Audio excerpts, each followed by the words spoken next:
Recyclico, making lithium-ion last forever. Recyclico's patented recycling process achieves up to 100% recovery of battery metals from lithium-ion batteries for electric vehicles, including cobalt, lithium, nickel, manganese, and aluminum. Recyclico Battery Materials Incorporated trades on the TSX Venture AMY, on the OTCQB AMYZF, and Frankfurt ID4. For more information, visit recyclico.com or phone us at 778-574-4444. Recyclico, making lithium-ion last forever. You're listening to HowStreet.com radio, available online at TalkDigitalNetwork.com. Welcome to HowStreet.com radio, the online source for market opinions. Here is Jim Goddard. My guest is Mike Swanson, editor of WallStreetWindow.com. Welcome back to the show, Mike. Oh, it's great to talk with you. Mike, should people in the U.S. still have confidence in the banking system, or are some of the regional banks still pretty shaky? Well, it depends on what you're doing with them. If you've got money in the banks, I wouldn't worry at all. But if you're owning the stocks, I would worry a lot. And the ironic thing is, a lot of the earnings for local and regional banks are actually growing, and they're increasing their dividend, despite the headlines and high-profile bank failures that we have seen in the past couple months. They're likely to continue. But most banks, as far as their earnings go, sound like everything is fine.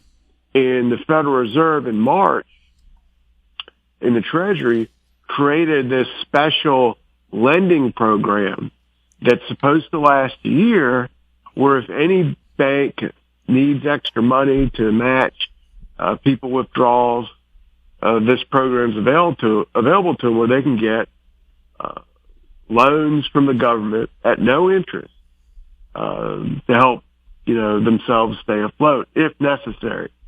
And people have insurance, of course, at the bank. So in that regard, I don't really believe people have anything at all to worry about. But it's what the stocks do that's really important, not just for people owning the banks, but people owning the S&P 500 or the NASDAQ. Now, the IAT ETF tracks regional banks, and it was at $54 in February. Today it's at $30. That's a crash. And much of the decline took place in March, in a week. And now it's making, they tried to hold up, and now it's making another leg down this month. But the bank stocks have a problem with them. And I went and looked at the 1970s, and banks were the worst performing sector during that decade. And so far, year to date, they're the worst performing sector. And of course, they were also the worst performing sector in the last big bear market we had in 2007 to 2009. Now, what I think is important to understand about the 70s and today is, in the 70s, the same thing was happening. The earnings were growing for banks. The dividends were going up. And the reason why is because when rates went higher, they could make more revenue, from the loans they put out. And that accrued to higher dividends, higher earnings. Sounds good. So why do they do so bad back then and so far this year?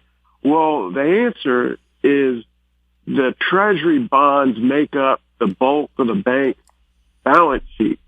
And they fell in value in the 70s because of inflation and higher rates. When you have higher rates, the price of bonds go down, and inflation drives rates higher. The exact same thing that's been taking place over the past year and a half and caused the banks to crash in March. That's the critical cause of it. Well, banks crashed in 1973 and 74. So I think we're really in the same scenario, and I'm expecting these bank stocks to continue to go down for another year, maybe 2 years, as they've been doing. Because I think we're not solving inflation today. It's a secular cycle. It's going to take years to play out. We may have a pause in the rate of inflation. The number of the CPI was annualized 4.9. That's nice. Maybe it'll go down to 4 or 3. But I think, the next time then it'll happen that the Fed lowers rates in response to a correction in the market or a recession, that'll set the stage for even bigger inflation. And, down the road. And that means lower bond prices again, another way down and another smackdown for the banks. It's an ugly process, similar to the 70s. Now, when it comes to the stock market, right now the S&P looks okay. The NASDAQ looks okay. The fact is, Apple and Microsoft have been going up on their earnings, and they've been outperforming everything, and they heavily weight the S&P 500 so much that those stocks alone are helping it to go up, much like we saw FANG in the years past. Apple's one of the biggest market cap companies in the world. So that's helping the averages appear good, even though the banking sector has been just falling and falling. Well, if you go look at 2007 in the stock market back then, the banks started to go into this same sort of spiral as they're in now, the stock that is, in the first quarter of that year, and the market did okay. The S&P and NASDAQ didn't really roll over until October, November. So for several months, the market was the averages were okay, even though the banks were going, stocks were going down, down, down, down. So I think that's kind of what we're seeing a replay of when it comes to, what the markets are doing. And at some point, I expect the S&P and the NASDAQ, this rally in them will come to an end, and then we'll have another big down cycle like we had last year. The problem is I can't predict if that end of the rally is next week, next month, in July when they have the next round of earnings, possibly, or it's going to be in the fall. I don't really have a way to predict that. What all this tells me, though, is it's best not to be making big bets on these stocks, and to still remain very cautious and, it's just best to be cautious, diversified, a defensive type of positioning in these markets. Are you surprised that the price of gold hasn't gone higher? Well, not necessarily. Gold did make a new high, all-time high, just last week. And last year, it got hit pretty hard, along with silver, along with everything, when the Fed started to raise rates by 75 basis points. The gold and silver did good until that happened around May, June, July, and then, dumped into October. But the drop in gold and silver really ended when the Fed went from 35-point hikes to 50. Then they bottomed and been doing well. But ever since New Year's last year, gold and silver have been outperforming the stock market. Really, if you go to 2017, gold has been more stable than the S&P 500. When the S&P 500 has had dips, gold has fallen less and then come back stronger. So I really think, in my view, gold is a necessity to have in a portfolio. Just for that reason, I think it's going to do better than the stock market making money. But that setback, to answer your question, the setback last year in gold and silver knocked it down, below 1,800.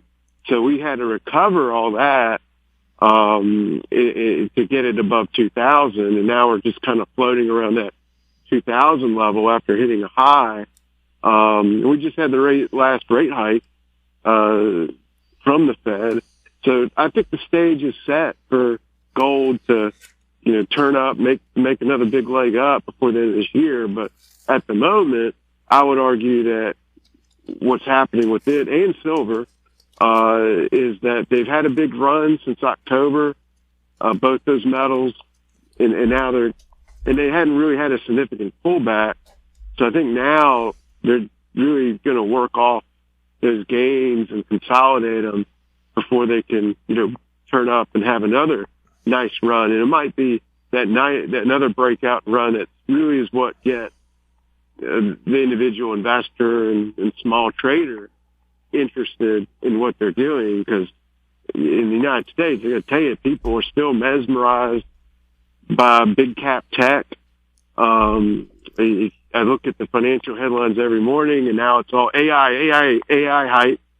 Buy Google for AI. I mean, Apple's going to do AI, Microsoft AI, and people are piling into that concept.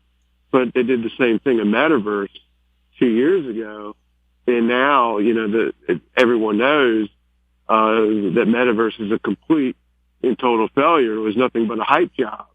And I know so these concepts what fascinate people, but I think they'll eventually get fascinated by the metals. Well, when it comes to AI, Rick Ackerman pointed out they can't even do autocorrect correctly. Would you really want AI to be driving your car or running your business? No, I mean, the co-founder of Apple, Steve Wozniak, last week, he was giving a presentation, and he said, if you want to see how dangerous AI is, just see how AI-controlled, robot-controlled Teslas do. How many people have died in them? Yeah, it's just kind of crazy. Well, and we all remember the old joke about a guy gets on an airplane and it says, "Welcome aboard. We're the first fully automated aircraft.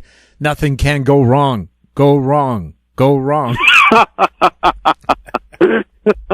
Good. We'll have more with Mike Swanson right after this. Don't miss out. Stay informed. Receive the HowStreet.com weekly recap with thought-provoking podcasts, radio, and articles delivered to your inbox. Sign up for the HowStreet.com weekly recap on our homepage at HowStreet.com. Welcome back. We're speaking with Mike Swanson. Mike, what's happening with Dr. Copper? Well, copper's taking a little bit of a pullback. The copper companies, and I own several of them. They've had a great run since the fall. In fact, they've gone up more than the gold and silver mining stocks. But they're taking a hit this week, and copper's taking a dip. And I think what's happening is copper is probably pricing in a slowdown in the global economy to come. So I think that's really what's happening there. I wouldn't expect the dip to last that much longer, but it is happening. Now, of course, governments in several countries want us to all switch to electric cars. Where are we going to get the copper for those cars? Because an EV uses 277% more copper than a regular vehicle. 83 kilograms, 183 pounds of copper in one of those. I don't know. It's the dream that they've been selling us that electric vehicles are going to solve global warming. Everyone's going to be driving in them, and it's just going to fix everything and make it so you don't have to buy gas anymore and oil. But the problem is what you just said, and that's going to drive up the cost of the cars. Much less, how much true energy does it take to construct these things when you factor in the mining and all that stuff for these batteries. So I don't know. It's sort of a dream thing, and I don't know if it's really going to be as cost effective in the long run the people say it's going to be. So it's kind of interesting to see. Well, the same people who want you to get into electric cars are also against the development of new mines or mining all those mineral nodules on the bottom of or on the ocean floor.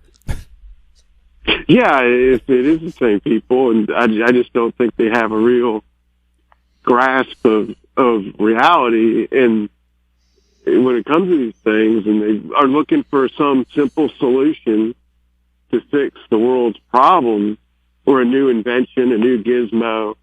And I gotta say, I've seen many new gizmos in my lifetime. Most of them fail. The metaverse, for instance, was a failure. And at some point, as you get older, you see these things, and like, for instance, I don't remember the name of the company, but there's some company that's planning on building a rocket that it looks like a giant bubble that'll carry up into not outer space, but like the very top of the atmosphere. And it's supposed to be like a restaurant, and you can float around in this thing, and then it'll, let you come down. Well, I look at that, and I think, well, that's the sort of thing that people were excited about before I was born when it came to the Hindenburg and it burst in flames. So I would never get on something like that. And then I get to the point where I think maybe it's time to stop inventing all these new gizmos and just be happy with what we got. Well, we can always improve the efficiency of things here on Earth. And for example, the shortage of water in California, if you just covered all those canals and stopped irrigating during the daytime when the sun evaporates 80% of the water, all of a sudden your water shortage is solved. Yeah. And it's like the gold and silver, they've always, in the Bible, silver is the first currency ever mentioned or form of money ever mentioned. And, crypto's not going to replace it, either. So that was the fad that has excited people for the past couple of years too. But, I spent a lot of time talking with you about these bank stocks. In the end, one reason I'm really watching a close eye on them is that I think we're in a cycle in these markets that's going to last a couple of years. And when it ends, I think these bank stocks will actually be great buys. So they're not all going under or going to disappear. It's just the stocks are going to act real poorly. Crude, what's your outlook there? Well, I think it's sort of similar to copper, crude, in the sense that crude has been weak the past couple months, really pretty much since New Year's. And I think it's pricing in a slowdown in the global economy. And sure, we'll probably get a little bit of a bump here into July. And seasonally, oil goes up into July, and then you get a correction into the fall. So I kind of think, of course, it hasn't gone up so far this year, but regardless, I wouldn't be shocked if that's the trend that kind of plays out. A little bit of a bump up, and then a little weakness into the end of the year. But we've probably seen the bulk of the weakness in the actual price of oil. But I would be looking for a bottom in it in the fourth quarter this year, first quarter next year, and probably a great buying opportunity in the energy stocks. Doesn't mean they necessarily have to go down a whole lot. They could just consolidate pretty much, because there is still good value in them with the dividends that they pay. And we always like to take a look at the Robinhooders. Do they even exist anymore? Well, they're getting to be smaller and smaller, and to boost their trading revenues and try to keep the revenue growing, despite the fact that the pool of traders is shrinking. Just this week, Robinhood announced earnings, and during it, they made the announcement that they were going to create on their app 24-hour trading in exchange-traded funds and individual stocks. So I guess the way to increase the earnings now is to, extend trading hours so people can do trades, throughout the day. If you can get the customers to trade from 9 to 4, well, if we can get them to just trade 24 hours, some of them might do one or two extra ones, and they can keep the revenue growing that way.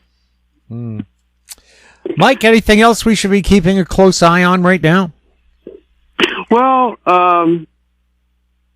as we're speaking, this week we are getting a dip in gold and silver, so I would probably suggest that might be the buy now. If you're looking for a short-term thing to do or look at, I would say look at that. Look at them for an entry point. Mike, thank you so much for chatting with us. Thank you. Great talking with you. My guest has been Mike Swanson, editor of WallStreetWindow.com. If you have any questions for Mike or for any of our guests, you can send them to info@HowStreet.com, our YouTube channel, Talk Digital Network. Find us on Twitter @HowStreet. We're also on Facebook. I'm Jim Goddard. Thank you for listening. Comments made on HowStreet.com radio are an expression of opinion only and should not be construed in any matter whatsoever as recommendations to buy or sell any financial instrument at any time. Available online at TalkDigitalNetwork.com. HowStreet.com radio is a production of HowStreet Media Incorporated.